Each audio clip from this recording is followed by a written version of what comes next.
po lagi nasa harapan. Di po ba? Amen. Amen. So, tayo po ay magsama-samang muli, tayo po ay magkamayan, ating pong pagkamayan ng ating mga kapatiran, at sabihin natin, I love you with the love of the Lord. Amen.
So, lagi po natin silang ipanalangin para sa susunod din na Sunday, makasama po natin sila po. Hallelujah. So, let's pray. Sabi niya, where are you? Every morning. So, alangin natin kanina sa kanal ng Espiritu sa ating mga buhay. Hallelujah.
Your hidden glory in creation, now revealing you are God. What a beautiful name it is, the name of Jesus.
Tunay po, Ama, ikaw ang pinakamataas sa lahat.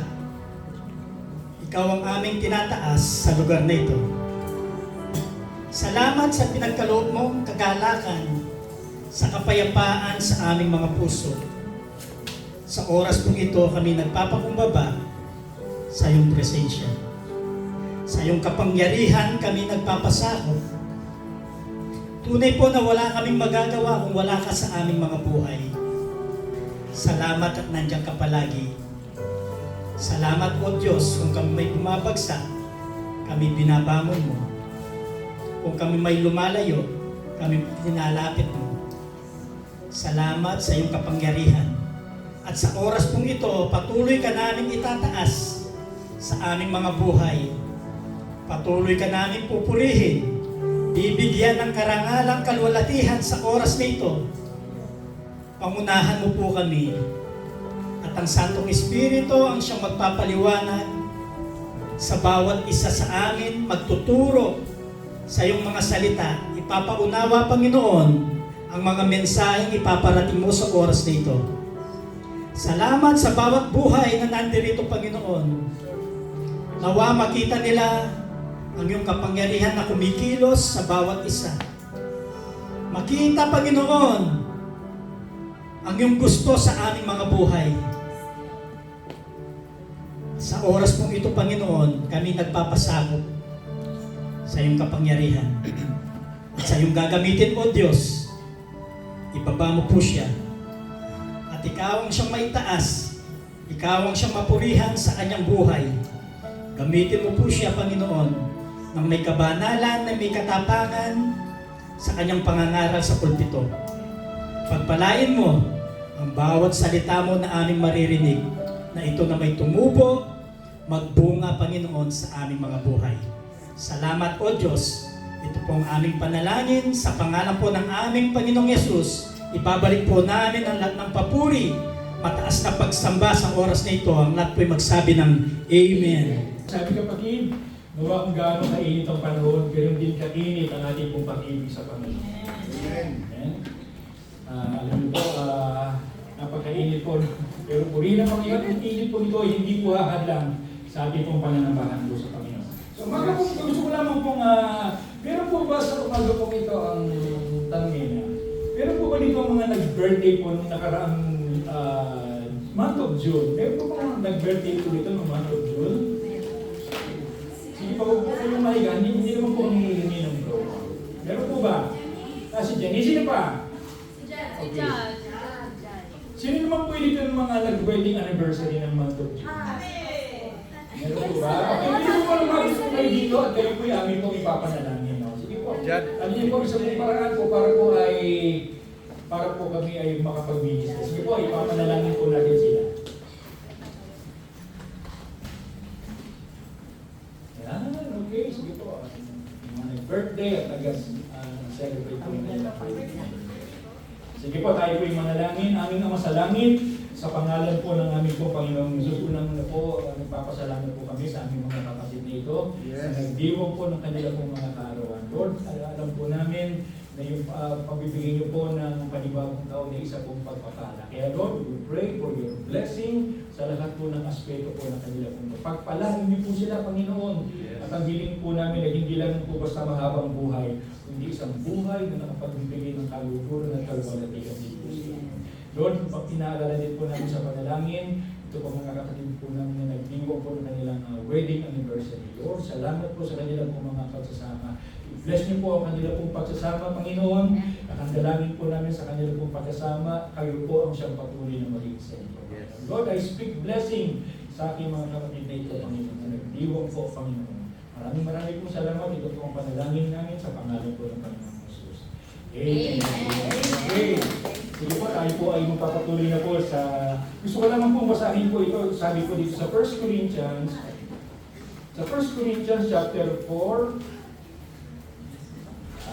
Okay, sabi po dyan sa 1 Corinthians chapter 4, verses 1 and 2. And please allow me to read it in King James Version. Sabi po dito, sabi dyan, let a man so consider as a servant of Christ and steward of the mysteries of God. Moreover, It is required in stewards that may be found faithful. Sa Tagalog po, sabi po dyan, dapat ninyong kilalanin na kami mga lingkod ni Kristo at katiwala ng liwanag ng Diyos.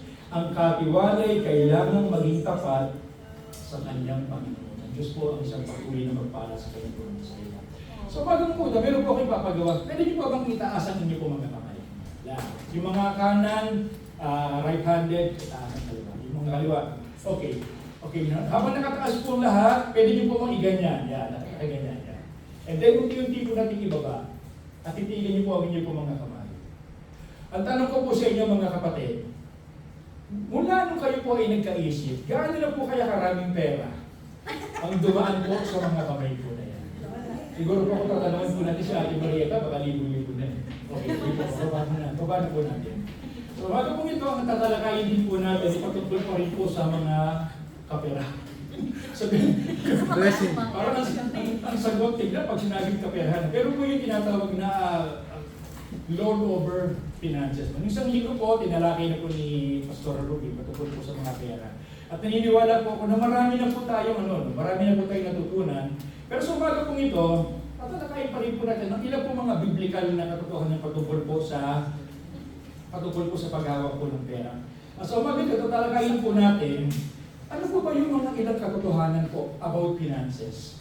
At sa kalooban po ng Panginoon, tatalakayin din po natin how can we manage or how can we handle the finances that the Lord entrusted to. Kaya pinamagitan ko po ang message na ito, money in the hands of a believer. O yung pera sa kamay ng isang mananampalataya. Muli po tayo manalangin sa Panginoon. Lord, minsan pa kami po ay dumudulog po sa trono po ng biyaya, ng meron pong pagpupuri, ng meron pong pagpapasalamat. Salamat po Panginoon sa pribilehiyong ito na pwede po kaming makapagbulay-bulay po ng inyo pong mga salita. Dalangin po namin Lord na sa umaga po ito kayo po ang siyang patuloy na gumabay po sa amin. Bigyan niyo po kami Lord ng enlightenment. At dalangin po namin sa lahat po ng aming mapag-uusapan. Ito po ay patuloy na makapagbigay ng kaliwanagan po sa amin. Ito po ang santos panalangin namin sa makapangyarihang pangalan po ng ating Panginoon Jesus. Amen. Okay, tatalakayin po natin. Ano po bang ibig sabihin po ng pera? Alam niyo po sa ating po mga Pilipino, pag sinabi pong pera, marami po tayo mga nag-iisip na mga kalokohan. Diba sabi nung iba, no money, no honey. Salamat na lamang ako kahit wala ako masyadong pera. Meron ako. Di ba naman, sabi nila, mabuti pa ang pera, may tao, samantalang ng tao, may pera. Meron pa nga po siya nagsabi, sabi niya, ito sabi nila, the love of money is the root of all evil. Pero meron na pala mas bago ngayon. Hindi yung the love of money, kundi the lack of money. Yung kakulangan ng pera. Pero ano po bang definition po ng pera? Sabi po, dahil po kasi, sabi po niyon, sabi diyan, money is anything that is generally accepted as a medium of exchange. Sabi diyan, for purchasing goods and services, for settling debt. In simple words, money is a tool used to buy and sell goods and services and measure the value of different economic activities. Di ba dati no, ang ginagawa po ay sino po nakakaalam na tinatawag na barter system? Yung pagka hindi perang ibinibigay na rin, may produkto, ibibigay mo produkto. Pero hindi po gano'n ngayon, nabago na. Pera na po ang ibinibigay. At alam niyo po ba, nung pinag-aaralan ko po ito, sabi po dyan, money has many names and it changes its names depending on the situation. Ang pera po pala, depending po sa sitwasyon, nababago po pala ang pangalan na. Ito nakakatuwa lang, parang trivia lang po ito. Pag ganito po sa marriage, pag pera, ang nangyayari po dyan, ang tawag daw po dyan ay, alam niyo po ba yung dowry? Yung pong ibinibigay ng lalaki sa partido ng yan po binigay ko nung namamandikan kami sa Ilon. Laki ng binigay ko. Dowry. Tuloy sila. Ngayon, pag hindi naman po sa school, pagka may transaction po dyan, hindi po pera tawag dyan. Diyan pa yung tawag na fees, di ba? Fees, yung po ang tawag po dyan ay fees. Ngayon, pagdating naman po sa Vegas, hindi po pera ang binibigay natin dyan, kundi diba? Alam sa ating pong ibinibigay. Ngayon, pagka naman daw po sa religion, ang ating pong ibinibigay po dyan ay donation. Isa rin po, pag sinapag ng government, ang ating pong binibigay po dyan ay tax. Pag sa work naman po, when it comes to work, ang binibigay po dyan ay salary. Hindi man perang pinaka, ano dyan, no? Yung pinaka-definition. Ngayon naman po, pag services, halimbawa, mayroong kuryente, tubig, ano tawag? Bill. Ngayon, pag naman po travel, ano tawag? Ayun, pay. Ngayon, pag naman po law, kahit kami nakalabag sa batas, anong tawag po dyan? Fine. Pagka-auction naman po, tinatawag na auction, anong tawag po dyan? Yung bill, sa Tagalog po ay tawad. Ngayon, pag corruption naman po, tawag po dyan ay bribe. Ngayon po, pagka naman po, ayan, pag-kidnapping, corruption. Ngayon po sa Senado at sa Kongreso, ang tawag po dyan, maleta. Ibig sabihin naman po ito, nababago talaga. Pag sinabi po pera, nababago po talaga yung iba't ibang pangapangalan. Kaya nga sa Bible sabi dyan, money is the answer for everything. Although there's an exaggeration for that. Pero kung tayo po natin, gusto ko talakayin po natin, ito po maganda naman. Some truths about money. Napakahalaga po nito malaman po natin. Some truths about money. Number one, na gusto ko po talakayin po natin dito. Money is not the root of all evil. Sabi niyo, ay naku yung pera, masama yan, no, hindi po totoo. Sabi po sa Bible, kung babasahin po natin yung 1 Timothy chapter 6, verse 9 and 11, for the love of money is the root of all kind of evil.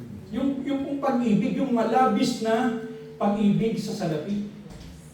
So money, sabi nga ni Pastor Rubino isang linggo, money, it is neutral eh. Depende po talaga kung sino po ang hahawak eh. Like for example, katulad po ng isang baril, di po ba? Pag ang baril po ay napapunta po sa kamay ng masasama, nagiging masama po yung baril. Pero po ang baril, pagka napunta po yan sa kamay talaga ng may mga kapangyarihan, nagiging authority. Ganun din naman po, ang pera po, pagka ito po ay napapunta sa mga mabubuting kamay, nagiging mas kapakipakinabang. Pero pagka ito po ay napapunta po sa mga kamay ng hindi, doon po nagiging hindi maganda. So money is not the root of all evil. The love of money, yung pong malabis na pag-ibig sa pera, yung po ang nagiging dahilan kung bakit nagiging masama.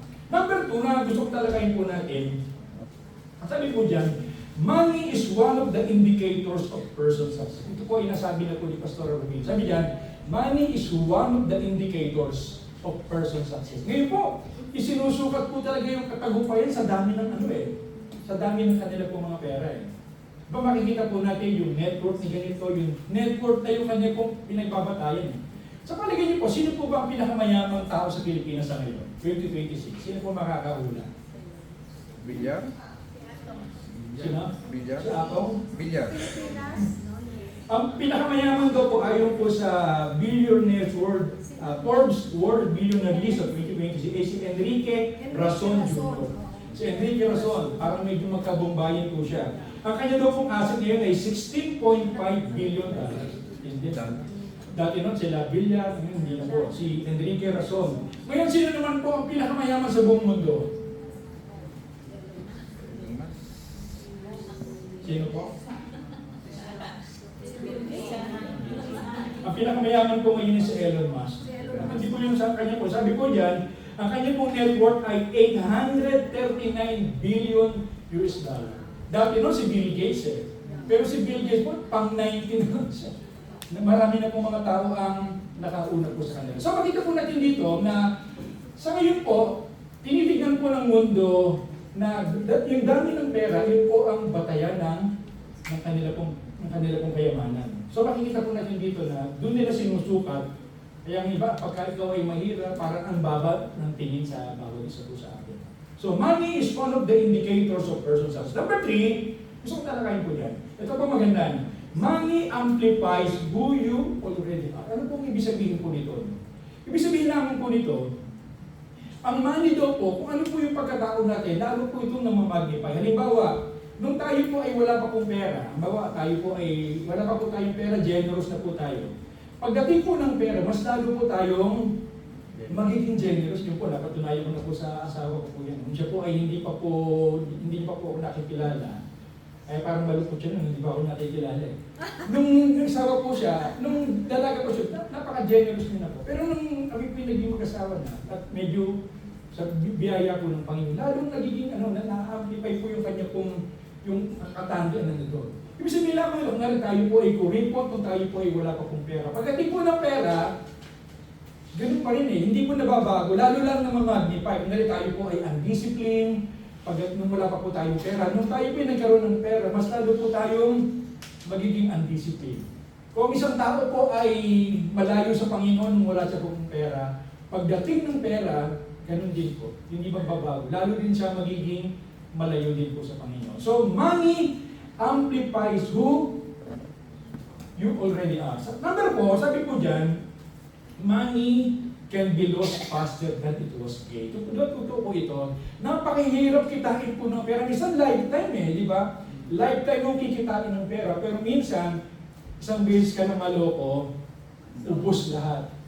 Kaya minsan nakakalungkot po yung mga galing sa abroad. Minsan ito yung tinatarget ng mga kasi may mga naipon. So money can be lost faster than it was gained. Isa pa rin po, number 5, sabi dyan, money is a good servant but a bad master. Naniniwala po ba kayo dito? Kasi ang pera, pwedeng ito po ay maging alipin po natin eh. Pero pag ang pera, pwede rin po ito na maging Panginoon. Ngayon, ang tanong po dyan, paano po ba mangyayari na ang pera na po ang Panginoon? Parang siya na po ang, doon na po nakasalalay eh. Pag ang pera po, doon na po nakasalalay yung ating pong trust, doon na po nakasalalay yung ating pong confidence. Parang yun na po ang ating pong Panginoon. So number 6, sabi din yan, money cannot buy everything. Naniniwala po ba kayo dito? Bagamat makapangyarihan po ang pera, pero meron po mga bagay na hindi po kayang bilhin po talaga ng pera. Sabi nga po dyan, you can buy food, but you cannot buy appetite. Ba totoo naman? You can buy bed. You can buy good bed, but you cannot buy a good sleep. You can buy a good books, but you cannot buy intelligence and wisdom. So marami po mga bagay, especially yung time, yung respect, yung character, and even our salvation, hindi po natin kayang bilhin po talaga ng pera. So money cannot buy everything. And number 7, sabi po dyan, money cannot be with us when we die. Ito pong mga nakakalungkot na katotohanan. Sabi, money cannot be with us when we die. Nalala ko po, nung sinesearch ko nga po ito, nung pinag-aralan ko po ito, sabi ko, nung namatay po si Henry Sinos, alam niyo po ba yung kanya pong net worth? Alam niyo po si Henry C? Yung po ang may-ari ng BDO sa kanyang asset. Sabi po doon, ang kanya pong assets, o yung kanya pong net worth, yung tinatawag na 19.8 billion. Ay, sabi mo, $19.8 billion. Yung kanya pong asset nung siya po inamatay.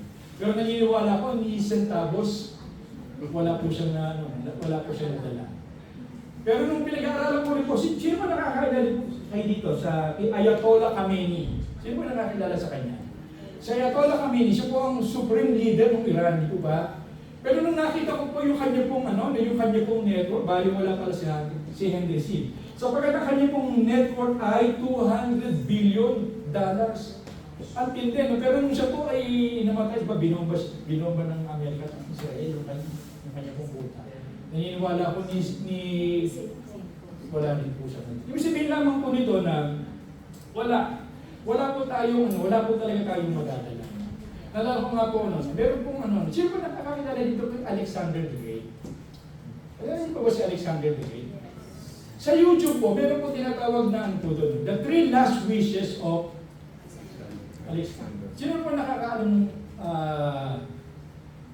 hindi po alam yun? Alam niyo po, itong si Alexander the Great, at the age of 20, siya po ay naging hari ng Macedonia. At the age of 30, na-conquer niya na po yung talagang yung mismong marami po mga iba-ibang mga kaharian. At the age of 32, siya po ay namatay. Pero alam niyo po, isa po sa mga according to mga historian, ito pong si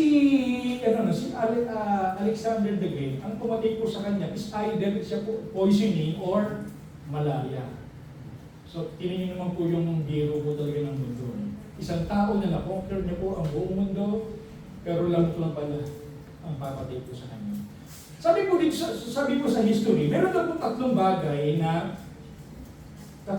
masahin lamang po ito.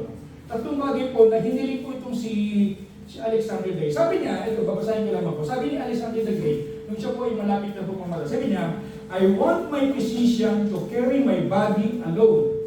Sabi niya, gusto ko bago ako mamatay, gusto ko magdadala ng aking kabaong yung aking mga pinakamagagaling na doktor. Ang pangalawa sa kanya pong request, I want the path heading to my grave to be thrown with gold, silver, and precious stone. Gusto ko yung dadaanan ng aking paglilibingan, ay gusto ko punuin nyo ng mga mahalagang mga hiyas. At ang sabi diyan, number 3 na kanya pong request, sabi diyan, I want both my hands to keep dangling out of the coffin. Gusto ko yung aking ataol, gusto ko gusto ko nakalabas yung aking mga kamay. Sabi ng kanya po mga general, Sir, bakit naman po ganito? Bakit mas sa dinami-dami ng inyong mga request, ay ganito ang inyong mga, sabi ni Alexander the Great, sabi niya, I want my physician to carry my body alone because I want people to know that no doctors can cure people's illness, especially when they face death. Ibig sabihin lamang ito, sinasabi po ni Alexander the Great, gusto ko na yung mga doktor, pinakamagagaling kong mga doktor ang magdadala ng aking kabaho. Sapagkat gusto kong ipakita sa mundo na kahit ikaw ay naliligid ng pinakamagagaling na doktor, wala sila magagawa pagka oras na ng iyong kamatayan. Sabi naman po niya, I want to path my leading to my grave to be thrown with gold, silver, and precious stone, while my body is carried to be buried. So I want people to know that even a fraction of gold will not come with me. I spend my whole life chasing power and wealth. Whatever earned in earth remains here. Sabi niya, gusto ko na punuin ang lahat ng mga dadaanan ng aking kabaong sapagkat gusto kong ipakita sa mundo na pagka sa oras ng kamatayan, yung lahat ng mga ay hindi ko madadala. Sabi niya pangatlo na kanya pong sinabi, gusto ko ang pangatlong kahilingan, gusto ko yung aking kabaong ay nakabukas at nakalabas ang aking kamay. Sapagkat gusto kong sabi ka, I want my both hands to keep dangling out of my coffin because I want people to know that we came empty-handed in this world and we will go empty-handed. Ibig sabihin naman to si Alexander the Great, na-conquer niya po ang buong mundo. Nakalabas po ang kanyang kamay nung siya po ay namatay. Ibig sabihin lamang to, sa kanya pong kamatay, wala siyang nadala kahit ano doon sa kanya pong mga pinagpagalan. So tandaan po natin, money, lahat ng mga riches, hindi natin pwedeng madala sa araw po ng kamatayan. Nandiyan po ba kaya mga kapatid? So ito po yung some truths about money. Ngayon, gusto talakayin din po natin. Yung mga bagay na as Christians, how can we manage our money? Naniniwala po tayo na tayo po ay mga katiwala lamang po ng Panginoon. Naniniwala po ba tayo na tayo po ay mga katiwala lamang po ng Panginoon? Sabi nga ni Pastor Rubino Sandy, sabi niya, a steward is a person who supervises or taking care of something that belongs to other people. Ang isa daw pong katiwala ay isa pong taong pinagkatiwalaan lamang para mamahala ng mga pag-aari ng ibang tao. At kung babasahin niya po natin yung pinaka-text dati, sabi niyan, the servant o the steward must be faithful. Dapat daw po ang isang mananampalataya o isang tayo po bilang mga katiwala, dapat daw po tayo po ay kakakitaan po talaga ng pagiging mapagkakatiwalaan. Ngayon, as Christian, how can we manage our money? Gusto ko po, hiniram ko po yung hiniram ko po yung outline ni Chinkitan. Ang ginawa ko, binigyan ko lamang po ng mga biblical verse. Meron po siyang ginawang meron po siyang ginawang parang acronyms na pwede po natin. So, as Christian, how can we manage our money? Number 1, money must be created. Sabihin niya po natin, created. Money must be created. Ano pong ibig sabihin? Dapat daw po sa atin po bilang mga mananampalataya, dapat daw po marunong po tayong lumikha, marunong po tayong kumita, marunong po tayong mag-produce po talaga ng pera. So pagkat ang sabi po sa Proverbs 10 verse 4, sabi po dyan, lazy hands makes for poverty, but diligent hands being wealth. Sabi po sa Tagalog, ang kamay ng tamad ay tiyak na magdaraho. Ngunit ang magbubunto ng yaman ang kamay na masinop. Sabi nga po, sabi daw po, meron po isa nagsabi na Dati raw po kasi, di ba, yung parang ang lalaki lamang po nagtatrabaho at ang babae, siya lang ang taga-magmahal. Pero ngayon po, nagbago na eh. Hindi na po pwede, isa lang magtatrabaho sa mag-asawa. Naniniwala po ba kayo doon? Kinakailangan bawat babae at lalaki, pareho kumikita. At meron pa nga po siya nagsabi na, kinakailangan daw po, ay hindi lang po, meron lang tayong one stream of nakakakitaan. Dapat meron tayong tinatawag na several streams. Kung baga na meron tayong regular job, pero aside from that, meron pa po tayong ibang pinagkakakitaan. So money must be created. Kaya ang tanong po dyan, isa po sa mga bagay na dapat po natin tandaan din, 3 things we must be considered. Number 1, money must be created honestly. Naniniwala po ba kayo na napakahalaga na pag tayo po ay kumikita, kinakailangan ito ay kitain po natin sa isang matapat na kaparaan. Diba naniniwala po tayo, ang dami po natin nakikita, mga politiko, no? Nakita po natin, libo-libo, milyon, yung kanya po mga asset. Pero ito po ay nakuha nila sa isang hindi matapat na pamamaraan.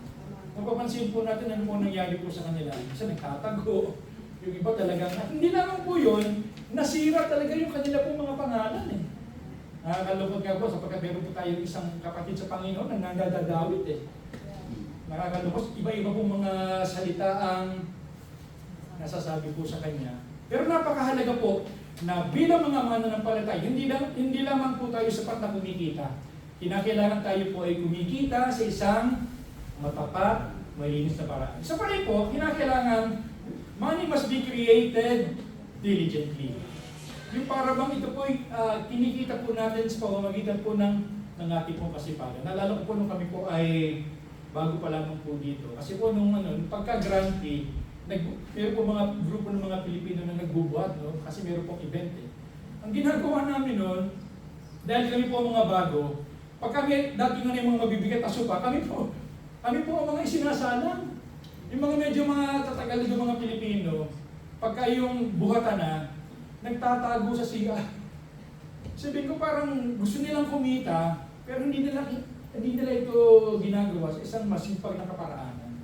So dapat po, kinakailangan po talaga na sa pagkita po talaga natin ng pera, ito po yung ginagawa natin in honest way, in a diligent way. At ang pangatlo nga po, money must be earned, must be created creatively.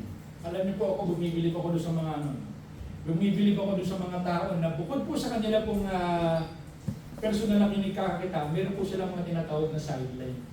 Meron po silang mga tawag doon, side hustles pa tawag doon. Sabi nga nung iba, meron doon po palang iba't ibang paraan po ng pagkita. Iba meron mga tao po na nandun po sila sa tinatawag na part-timer. Pag sinabi pong part-timer, yung tatawagan ka lang, o para bang on-call, meron po mga ganon. Yung pangalawa naman daw po, meron po mga tinatawag na regular employee, na ikaw ay nasa agency. Meron naman daw po, yung tinatawag na self-employed, may mga writer, photographer, ano pa. Meron po mga ganon. Meron naman po mga tinatawag na business owner. And then meron po mga tinatawag na investor and trader. At ang panghuli nga po din tinatawag na capitalist. At meron po mga tao na, business owner na sila, meron pa po silang ibang regular employee pa sila. So dapat daw po, ibig ko lang po sabihin dito, napakahalaga po bilang mga mananampalataya, money must be created. Dapat marunong po talaga tayong kumita po talaga ng pera. At sa pagkita po natin ng pera, kinakailangan we must create it honestly, diligently, and then creatively. Ang tanong ko po dito mga kapatid, kamusta na po ba yung pagkita po natin ng pera? Hindi ko po tinatanong kung magkano po yung sweldo yun. Ang tinatanong ko po, sa ating pong pagkita po ng pera, ito po ba'y kinikita po natin sa isang matapat na kaparaan? Ito po ba'y kinikita po natin dahil sa ating pong kasipagan? O ito po ba'y kinikita natin sa pamamagitan po ng pagiging creative? So tandaan po natin, money must be created. Pangalawang bagay po sa salitang chips, money must be handled. Sabihin nga po natin, handle. Ibig sabihin po ng handle, kinakailangan tayo po ay marunong umawak po ng pera. Alam niyo po, marami po mga tao na magaling silang kumita ng pera eh. Nakita na po ba kayo ng ganong mga tao? Ang galing nila eh. Marami mga side hustles, ang dami mga sideline. Ang problema, hindi sila marunong Hindi sila marunong mag-handle. Hindi po sila, meron nga po isang kasabihan na, it is not how much you earn, but how much you keep of what you earn. Hindi ko po yun, hindi daw po sapat kung gaano po yung kalaki yung pera po natin. Kundi ang mahalaga, yung magkano po ba yung ating pong naitatabi doon po sa ating pong naipon. O yung sa ating pong mga kinikita. Pero doon po mga tao kasi, meron tinatawag na, alam niyo po ba yung tinatawag na lifestyle inflation? Sino po nakakaalam po na? Di ba sinabi pong inflation, di ba yung pagbaba at pagtaas po talaga ng pera? Yung po tinatawag na lifestyle inflation, di ba meron po mga tao na nung maliit pa ang kita, ganun lang, simple lang yung kanilang pong buhay. Siguro sa talipaparan namimili, yung kanilang mga pabango, parang abon lang, abon. Ngayon, nung lumaki yung kita, syempre tumaas ng ganun. Ang pinakamaganda doon po, kung ito po yung lifestyle natin, ganyan lang, diretso lang. Nung tumataas na po yung kita, ano nangyayari? Pati yung kanilang lifestyle, sumasabay na rin. Dati abon lang, ngayon, ibsangdo, hindi yung mga pa-pronounce. Ibsangdo, dati no, sa talipapa lang, ngayon, sa S2 na. Ibig sabihin, kaya po pala hindi nagkakaganon, tumataas yung kanila pong kita, tumataas din yung kanilang lifestyle, kaya wala rin pong nagkatabi. Kunwari, kumikita po sila ng pagpaligay na natin ng 100,000 a month. Ang kanilang pong lifestyle ay 100,500. Wala rin po, parang hindi po sapat. So napakahalaga po, hindi lamang tayo basta marunong pong kumita. Kinakailangan ito po ay kaya po talaga nating hawakan. Meron po akong tanong po sa inyo, sa mga, especially sa mag-asawa. Sino po ba ang dapat tumawag ng pera? Babae o lalaki? Babae. Okay, sa mga sino dito lalaki gusto maghawak ng pera? Sino? The factor is both. Sino man po dito ang babae ang dapat maghawak ng pera? Alam niyo po, dati po kasi ba traditionally, di ba sa traditionally, di ba merong binibigay ng aras, no? Ibig sabihin lamang no, ang babae ang talagang no, ingat yaman. Pero sabi nga ni Kuya Clem no, hindi babae, hindi kung sino yung mas magaling. Kung sino yung mas magaling, mas masinop. Kaya sa amin po, talagang si Sister Laura, talagang masasabi ko, susuko talaga ako sa galing. Napakagaling po talaga. Nasabi ko po kasi magaling kasi meron may naiipon. Sabi na, ibibigay na namin yung para sa Panginoon, meron pang naiipon, meron pang pang-enjoyment, meron pang para sa ibang nangangailangan. Kasi dapat marunong po talaga tayo, marunong po talaga tayong mag-handle. Ngayon, dito po sa mga, sabi po dito sa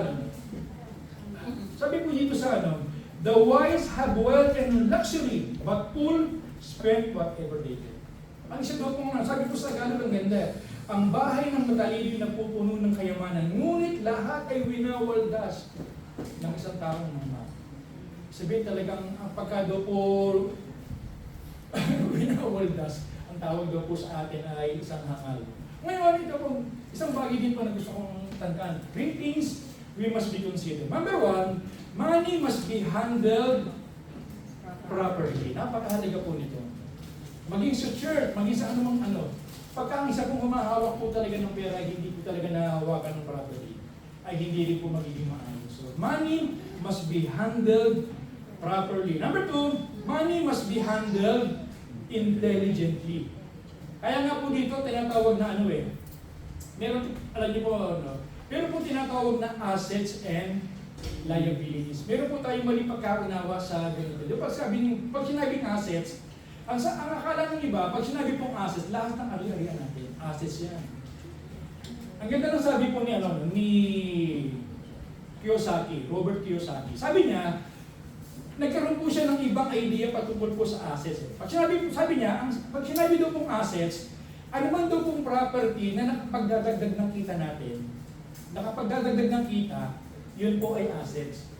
Ngayon, ano man daw pong ating pag-aari o pag-ari-arian na nagbabawas po ng gastos, sabihin talaga na nagpapagastos po sa atin, ito daw po ay liability. Like for example, sa palagay niyo po ba, ang kotse po ay assets o liabilities? Liability. Asset and liability. It depends eh. Depende. Section na gagamit mo, so it's Kasi, alimbawa, kasi po, sabi ko nga, ang asset assets, and liability. kapag ito ay nagbabawas ng ng kita mo. Ibabawas na. Ang kotse, talagang pagka ikaw bumili ng kotse kasi may registration, may maintenance, ano pa, gasolina, maraming. Pero ang kotse, pagka yan yung nagagamit, ano ba, pang taxi, pwedeng pwedeng maarkila. So yun ay nakapag-generate ng funds. So ang depende po. Pwede po ang kotse, pwede po maging assets or liabilities. Ngayon ito po, ang cellphone po ba, ano ba ang pinaka-latest po ng iPhone? iPhone 17 Pro Max, no? Yung pinaka-latest. Ngayon sa Samsung 26 Ultra. Yung po ba mga mamahaling mga cellphone, ito po ba ay assets or liabilities? Depende. Kung gagamitin mo siya sa business, Depende. Kasi siyempre pagka,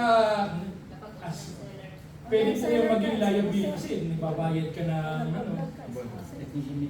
accessories. Pero po, kung ikaw isang content creator, kinakailangan talaga ng pagandang kung ikaw ay pwede pong. So tandaan po natin, money must be handled properly and money must be handled intelligently.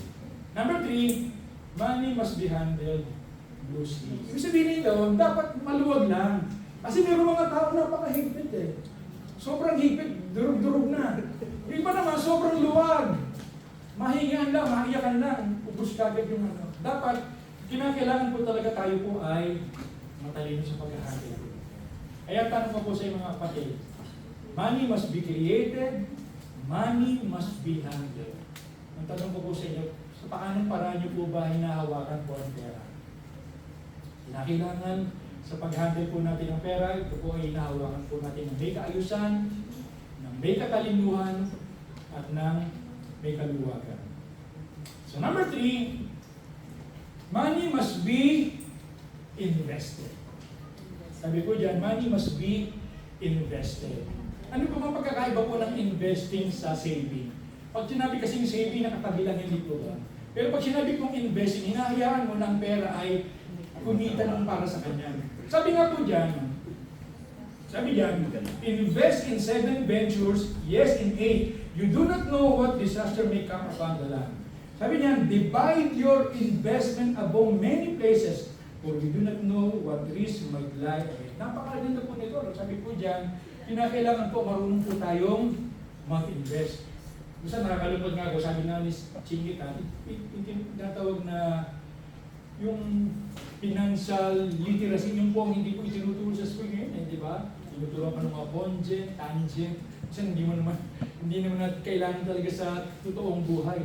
Pero yung financial literacy, minsan parang hindi po yung nagtuturo po sa.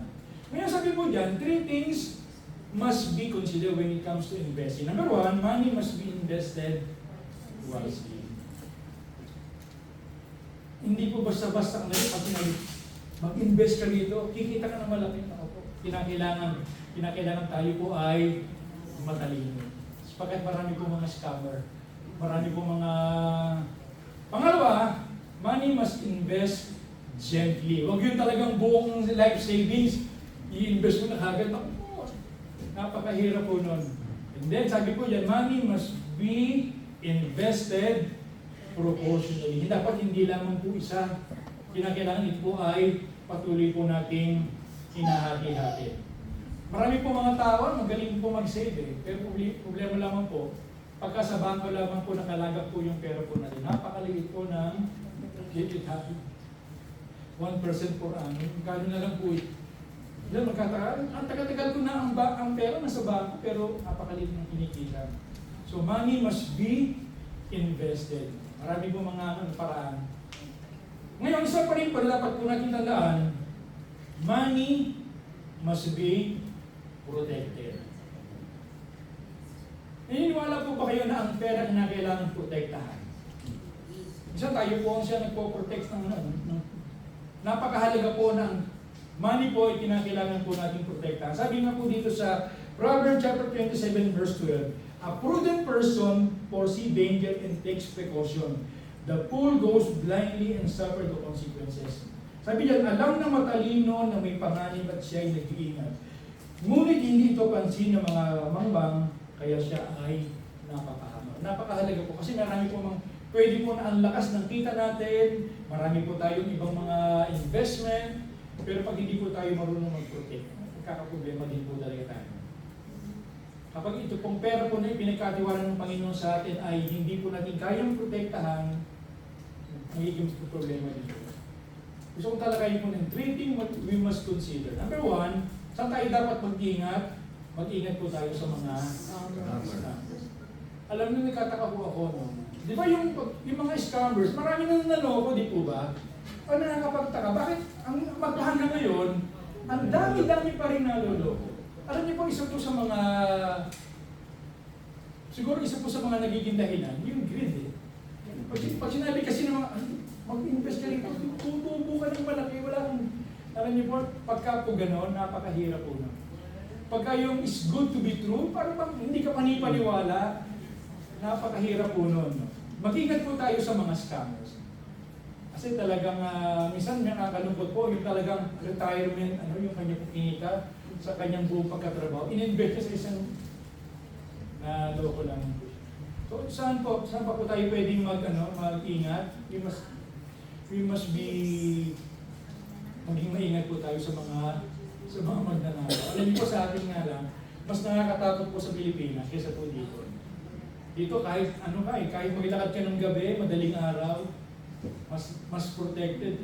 Pero pag sa Pilipinas, talagang nasa lugar ka na safe, pero parang sa hindi pa rin safe. At isa pa rin, na dapat po tayo maging protected sa mga opportunities. Naniniwala ba kayo na minsan yung ating po mga kamag-anak ay opportunities? Magiging, okay, meron ganito yung tanong niyo. Minsan, pag hindi po tayo na maging maingat, tayo po ay pwede po mapagsamantalahan ng ating po mga kamag-anak. Yes. Meron nga pong isa nagsabi, di ba sa messenger, meron pong nakalagay na pagka merong message, merong meron pumupula yung sabi niya, kung saan natatakot akong buksan yung message eh. Kasi minsan pahingi naman ito, pahingi naman ng gano'n. Kaya minsan, dapat maging rin po tayo, dapat maging maingat din po tayo sa ating po mga scammers, sa mga thieves, sa mga opportunities. Minsan po kasi, especially, ito po, naalala ko po nung kami po yung nagbakasyon noon. Kasi almost 10 years po kung hindi nagbakasyon. Talaga namang, nung nasa airport pa lamang kami sa Nice, we are here in airport. Nung nasa aeroplano, we are in the airplane. Nandun na kami sa Dubai. Bawat namin, ipinopost namin sa social media. Alam niyo po ba, nung unang uwi namin, talaga namang katakot-takot po yung mga tao kung lagi kami ang taya. Nakakalungkot kasi pati yung pag-internet nila, hinihingi sa akin, kuya, baka naman pwedeng abunuhan mo muna yung aming pang-internet kasi wala na kaming pang-internet. So minsan pagka tayo po ay hindi po maingat, nasasamantala po tayo. Di ba tayo po yung nagbabakasyon para magpahinga, para mag-enjoy, kahit paano po ay ma-rest po yung ating po katawan. Para pagbalik natin dito, medyo revive po tayo. Yung problema, pagka hindi po tayo naging maingat, tayo po ay mai-stress. So tandaan po natin, ang pera, hindi lamang ito basta marunong natin kitain, hindi lamang ito basta i-handle po natin, hindi lamang ito basta kinakailangan po natin i-invest, kinakailangan po ang pera din po, kinakailangan po natin protektahan. Amen ba yun mga kapatid? Lastly, sabi po dyan, money must be shared.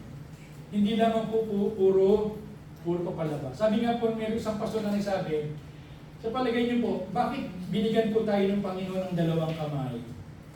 Meron po kayong idea? Sabi niya, na tayo po ay binigyan ng 1 kamay para tumanggap ng pagpapala. At ang pangalawa ay para magbahagi ng pagpapala. Kinakailangan po, marunong po tayo mag-share. Sabi nga po dito, ganda po sa Proverbs 11:24 and 20. Sabi niya, one person gives freely yet gains even more. Another withhold unduly but comes to poverty.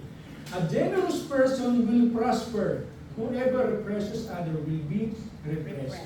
Sabi nga po dyan, para bang ang tao pong tikom ang kamay, ay hindi po talaga napagpapalaki. Pero pagka ang tao po pala ay bukas po yung kanya pong kamay, lalo po siyang pinagpapala. Di ba halimbawa, tayo po ay tikom ang kamay. Kung nalit, tikom ang kamay po natin ganito. Pag po meron po naghagis po sa atin ng mga maghahalagang mga bagay, mga pera. Pagka po, di ko mga ating, sa paligid mo po may masasalo po tayo. Wala. Pero pagka tayo po ay bukas sa talaga namang kahit pa paano ay, alam niyo po, ganun po talaga ang prinsipyo po talaga ng Bible. Kinakailangan ang mga pagpapala po, hindi lamang po talaga tayo po ay pinagpapala. Kinakailangan tayo po ay nagiging daluyan po ng pagpapala. Ngayon, ito po ang isa po sa mga gusto kong talakayin po. Three things we must be considered about sharing. Number one, saan po natin dapat i-share yung mga pagpapala? Doon sa mga needy and less fortunate.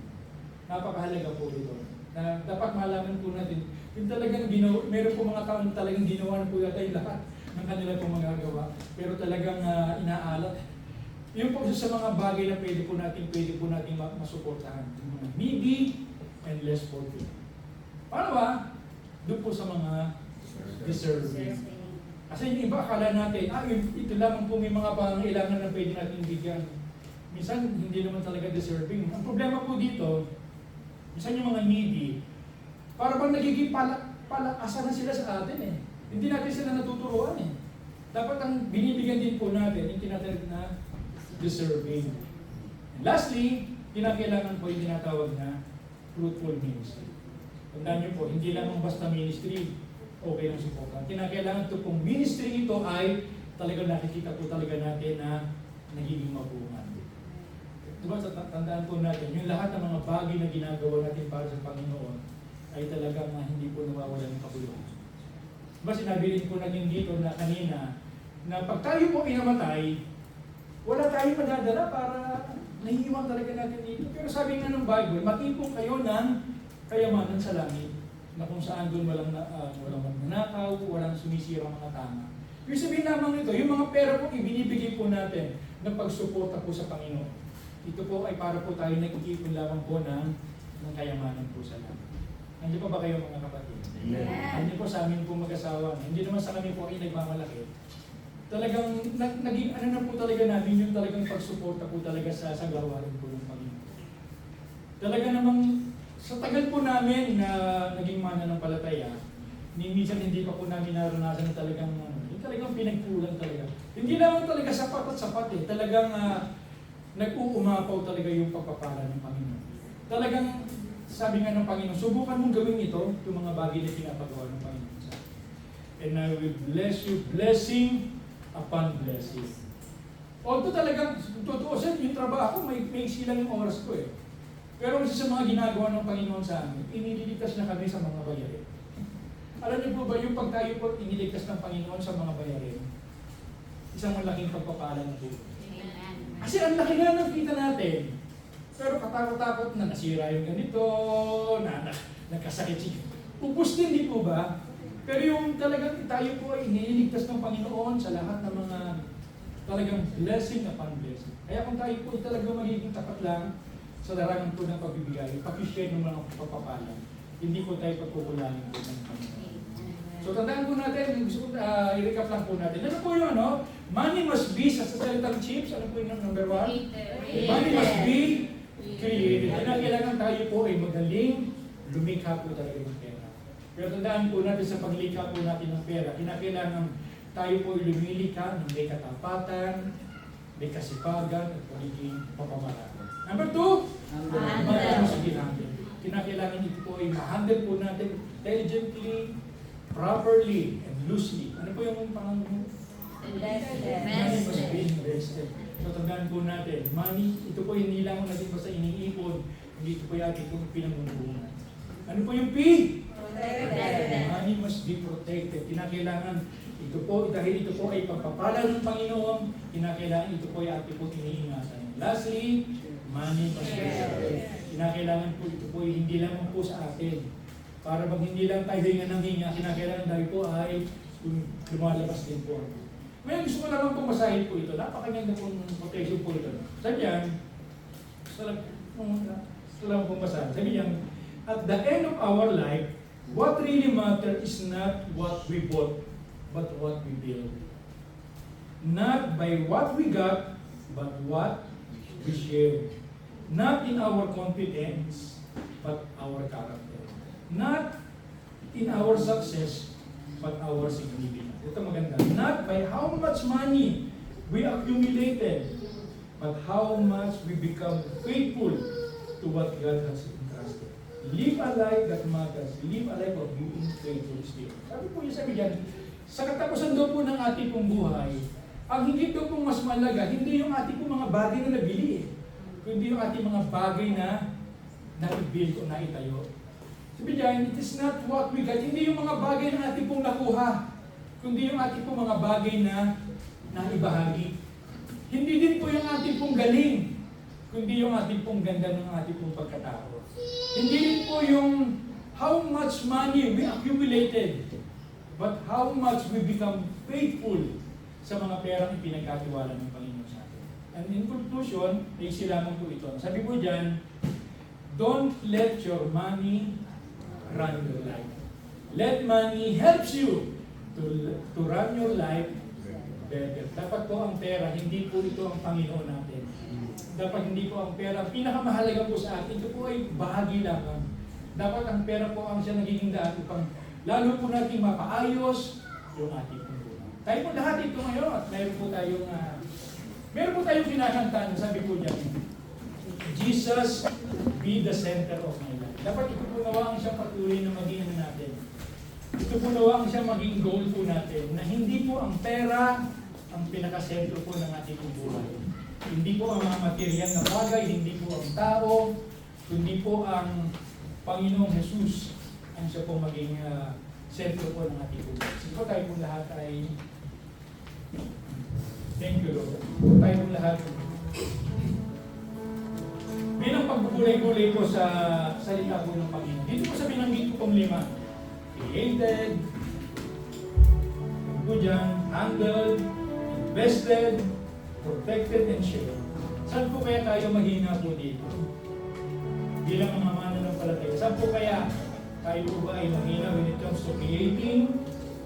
Tayo po ba ay mahina when it comes to handling, investing, protecting, and sharing?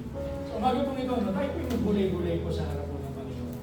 Sabi nga ang message daw po ay hindi lang po sa pagka tayo po ay mapakinggan, hindi po natin po pag-gulay-gulay. Tayo po yung manalangin po sa Panginoon. Thank you, Lord, aming mga salangin sa pangalan po ng aming Panginoon Jesus.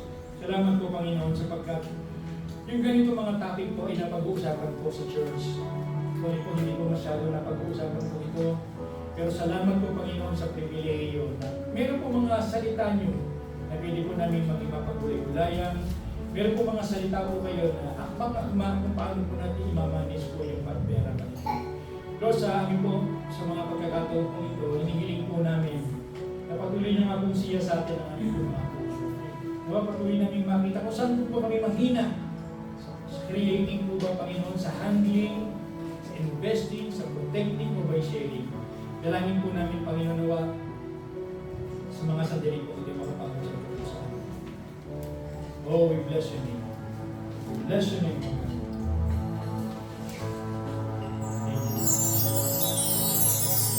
Jesus, the center of it all. Jesus, the center of it all. Leading to the end, it will always be, it's always been you, Jesus.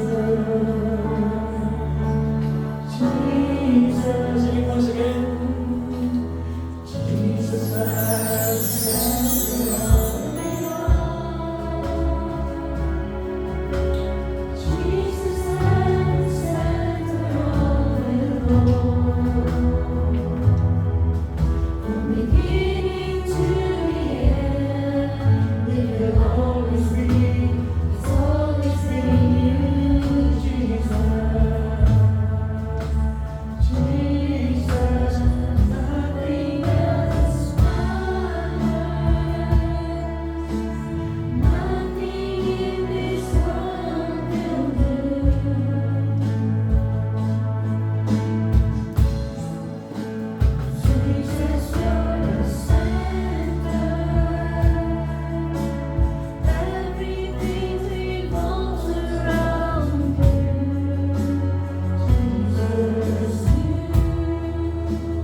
dalangin po namin bilang sa mga mabubuti mga katiwala. Ang dalangin po namin, Panginoon, na sa bawat isa po sa amin, tulad po ng aming pong inamin, nawa hindi po ang pera ang sa maging sentro po ng aming po mga buhay, hindi po kayo. Lord, I pray sa aming po mga kapatid na narito, Panginoon, Lord, ang aking pong panalangin, naway patuloy niyo po silang bigyan ng katalinuhan, Panginoon. Kung paano po i-handle, kung paano po i-manage, ito mga pera po ito na pinagkatiwala niyo po sa bawat isa po sa amin. Dalangin po namin, Lord, pasaganahin niyo po, Panginoon, ng aming po mga anak, upang siya po, Panginoon, sa kanilang pong buhay, kayo po ako sa patuloy na mabigyan ng kayo. Dalangin namin, ang mga pera nito na pinagkatiwala niyo po sa amin, patuloy namin ma-handle ng maayos, na kayo po ako sa patuloy na maparangalan sa mga pera nito. So po namin ibinabalik ang lahat ng papuri, lahat ng pagpapasalamat. Ito po ang sanang panalangin namin, ang lahat ay magsabi ng Amen. Amen. Purihin po ang Panginoon. Tayo po ngayon ay dumako po sa ating pagbibigay. So as we enter this time of tithes and offering, let us just take a moment lang po, no, para pag-isipan po kung bakit nga po ba tayo nagbibigay, no? Ang pagbibigay po is not just a box na naghuhulog po tayo, no? Or a burden, no, na kailangan po natin pasanin. It is a powerful act of worship at celebration po ng kabutihan ng Diyos sa ating mga buhay. So when we bring our resources ngayon po, no, yung ating pong mga tithes and offering, we are doing three powerful things po, no, kapag po tayo nagbibigay. Ang unang-unang bagay po na ginagawa natin kapag po tayo nagbibigay is we are honoring God as our provider. No, in-honor daw po natin ang ating Panginoon as our provider. Lahat po ng meron po tayo ay galing po sa Kanya, alam naman po natin yun, no? By giving back a portion of what He has blessed us, pinapakita po natin na ang tiwala po natin ay nasa Kanya, na nasa provider po natin, no? Hindi lamang po sa provision niya, but naniniwala po tayo na He is really our provider. Ang pangalawa naman po is we are partnering with His mission kapag po tayo nagbibigay. Yung ating po mga contributions, ang nagpupondo po sa ministry, tumutulong po sa mga nangangailangan, sa mga feeding program, sa mga scholarship po. Siya po yung nagpapatakbo ng simbahan, nagbabayad ng kuryente and stuff, no? Kapag po tayo nagbibigay, para po makapag-gather po tayo as a community dito, we are fueling God's work dito po sa kanyang kingdom at sa iba pa pong mga lugar kapag po tayo nagbibigay. Ang pangatlo naman po is we are practicing gratitude. Yung pong turo po ni Pastor Nori, we are sharing, no? God loves a cheerful giver. And dahil po ang generosity po, no, kapag po tayo po ay generous, binabago po nito yung puso natin, yung pagiging generous po, nababago po yung heart ng isang tao. It breaks the grip of materialism at tinuturuan po tayong maging bukas palad, no? Sabi nga po ni Pastor Nori, kapag po nakabukas yung ating mga palad sa pagbibigay, nakabukas din po yung ating mga palad sa pagsalo ng biyaya. Amen po ba? Kaya kung gusto po natin tanggapin po yung mga biyaya ng ating Panginoon, maging bukas palad rin po tayo sa pag-share po at sa pagbibigay po ng tithes and offering. For our tithes and offering po ay siyang tumutulong para po sa paglago ng kanyang kingdom. So sabi nga po, no, sa 2 Corinthians 9:7, each of you should give what you have decided in your heart to give, not reluctantly or under compulsion, for God loves a cheerful giver. So kung gusto po natin talagang maranasan ng buong-buo ang biyaya po ng Panginoon, maging bukas palad po tayo sa pagbibigay at pagbabalik po ng mga biyayang ito na ibinigay po sa atin ng Panginoon. So sige po, tayo po ay magbigay na po sa ating Panginoon.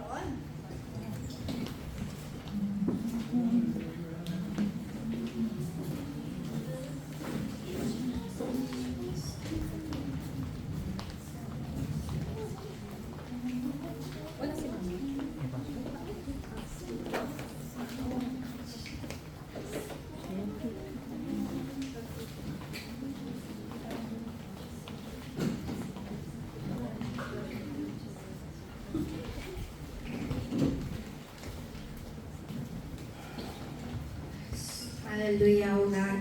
Lord, maraming salamat po sa araw na ito, Lord God. Lord, we thank you for your endless generosity towards us, Lord God. And as we bring our tithes and offerings sa oras po na ito, Lord God, we ask that you bless these seeds, these resources, Lord God, and use these resources, Lord God, to build your kingdom and touch lives, Lord God. Lord, katulad po ng inawit namin sa oras na ito, Lord God, be the center of our life, be the center of our finances, Lord God. And Lord, I pray ng Panginoon na as we give them, Lord God, as we give these tithes and offering, Lord God, dalangin ko, Panginoon, na meron pong kapusilakan at kasiyahan sa aming mga puso, Lord God. Maraming salamat po sa lahat ng biyaya, Lord God, for you really are our provider, Lord God. Kaya nararapat lamang po na ibalik po namin ang lahat ng papuri at lahat ng biyaya na ipinagkakaloob niyo sa amin. Sa pangalan ni Jesus namin, Diyos. Amen and amen. Church, please stand up for our victory song. And let us continue giving praise to our Lord Jesus Christ and giving all thanks to Him because everything that we have is because of Him.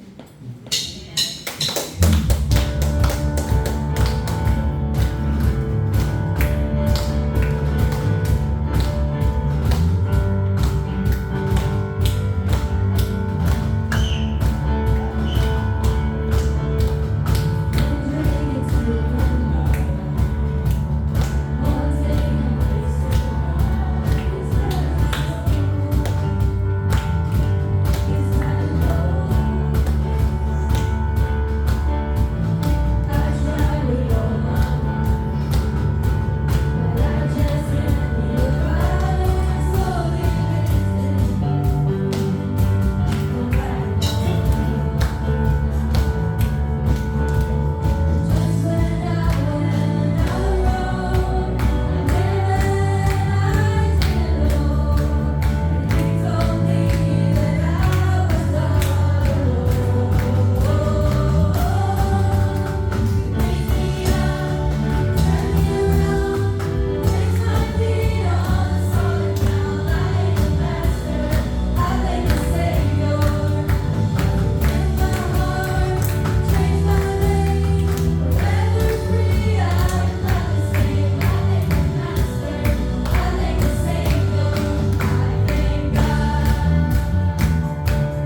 salamat sa karatapos po namin gawain. Nawa, Panginoon, naging kalugod-lugod po sa inyo, Panginoon, ang aming mga papuri, ang aming mga pagsamba, ang aming mga pagpasalamat.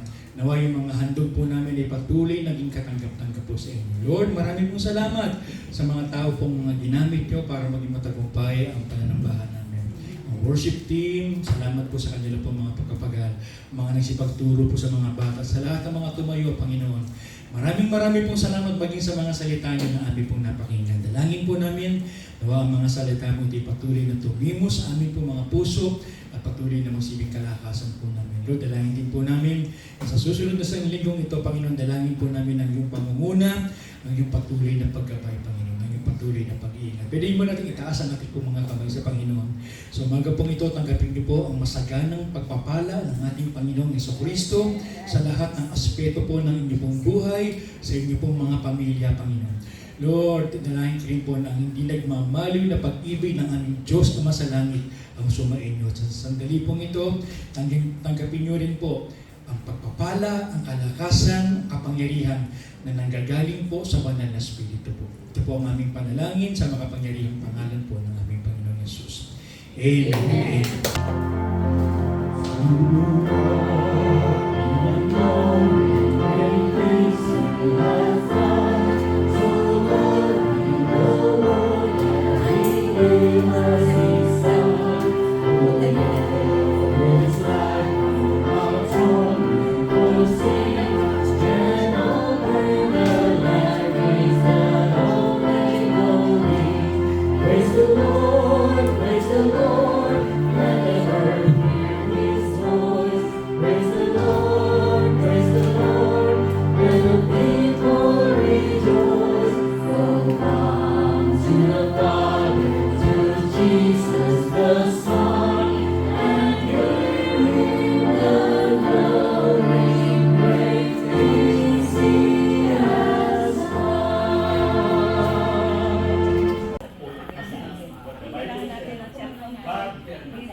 Hindi na mag-sense na nag-start na sa laro.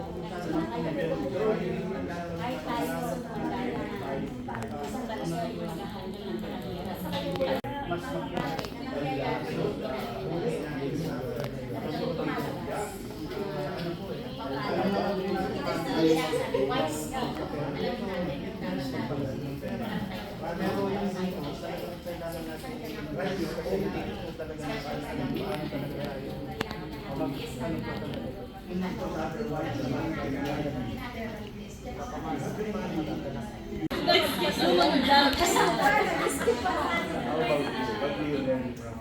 Ang sa akin sa PUP, gusto ko medyo, meron man kami sa investment, pero gusto ko pa akong What do you do with the money? When you have, one day you will work, and what do you do with the money?